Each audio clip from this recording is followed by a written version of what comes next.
I think we're living in an era where, as parents, if we're not intentional about how we raise our kids, what we allow them to be exposed to, we will lose them to the world. And you can't tell me as a parent that when you are not intentional, then automatically a child will turn out in a way that you hope will turn out. Who do you expect, parent, to actually parent your child? We have to be responsible. We have to remember the role that God has given us, especially as Christians.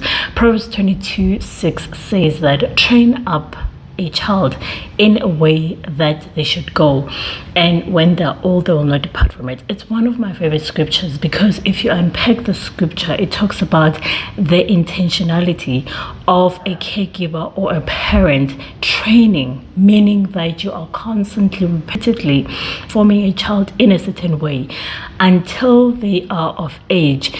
It's a part of them.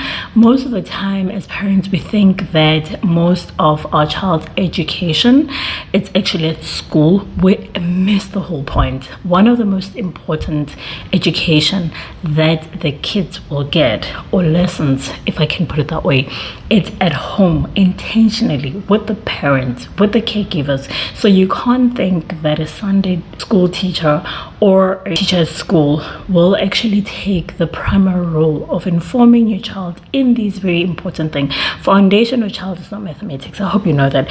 The foundation of a child is not English.